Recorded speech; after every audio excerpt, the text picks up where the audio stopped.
ये है दोस्तों खेत का नज़ारा चारों तरफ का। और ये खेत में मेड़ डलवाई थी।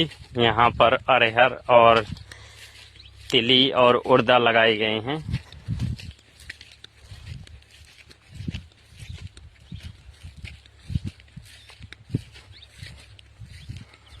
अरहर का भी पेड़ हो गया है, धीरे धीरे फसल उग रही है।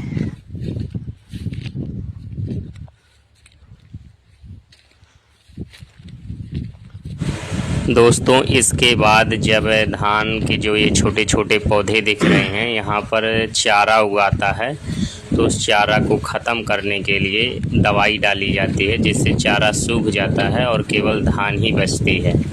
फिर इसके बाद धान की वृद्धि के लिए, मतलब धान के पौधे को बढ़ाने के लिए यूरिया खाद का उपयोग किया जाता है, जिसमें केमिकल भी रहता है। इससे जो ज़मीन रहती है उसको नुकसान भी पहुंचता है।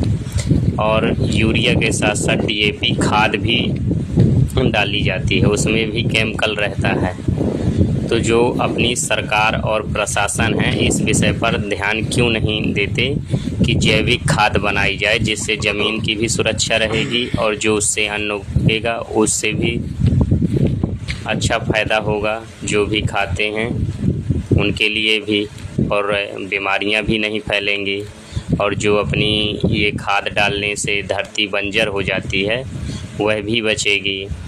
और जब जैविक खाद बनने लगेगी तो पशुपालन में भी बढ़ावा होगा। अधिक मात्रा में गाय भैंस बकरी किसान लोग पालेंगे और अधिक मात्रा में रखेंगे भी, जिससे अधिक गोबर होगा और उसी गोबर से जैविक खाद भी बनेगी।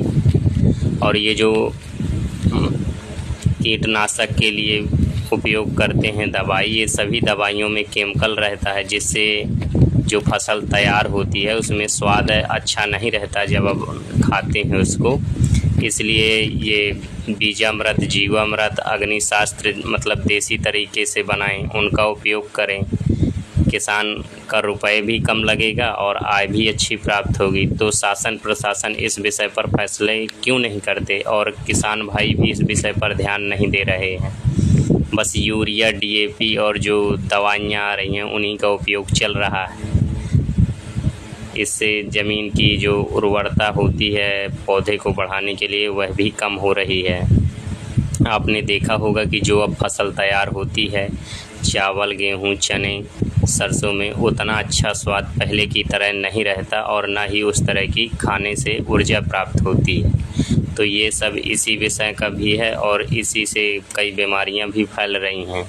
इसलिए जैविक खेती अपनाएं और देसी चीज़ों का उपयोग करें, जिसमें कोई केमिकल ना हो और जिससे ना अपनी धरती की जो ज़मीन की मिट्टी है उसको भी नुकसान ना हो और जो फसल तैयार होती है उसको भी नुकसान ना हो।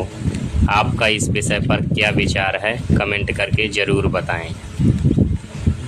और जो अपने शासन प्रशासन है उससे निवेदन है कि ये जो यूरिया डीएपी है इनको बंद कराएं और जो केमिकल वाली दवाइयाँ हैं इनको भी बंद कराएं। केवल जैविक खेती कराएं, जिससे अच्छा अन्न भी उगेगा और ज़मीन की जो मिट्टी है उससे भी सुरक्षा होगी और बीमारियां भी नहीं फैलेंगी और चारों तरफ की जो प्रकृति है वो भी शुद्ध हवा देगी। तो आपका इस विषय पर क्या ख्याल है, कमेंट करके ज़रूर बताएं और अपने जो विचार सुझाव हैं वह भी साझा करें। आपको यह वीडियो कैसा लगा कमेंट करके ज़रूर बताएं। जय जवान जय किसान। जैविक खेती करें।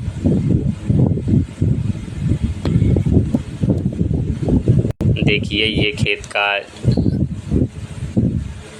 एरिया है जो हम आपको दिखा रहे हैं। यहाँ पर खेत को समतल कराया था और यहाँ पर भी धान की फसल धीरे धीरे उगाई है। और जहाँ पानी की मात्रा अधिक थी वहाँ पर जो धान के छोटे छोटे पौधे थे वो बड़े हो गए।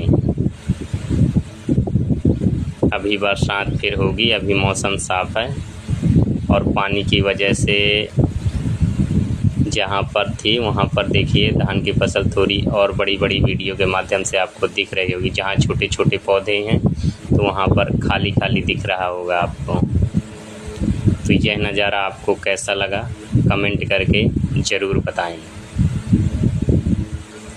और जैविक खाद का उपयोग करें।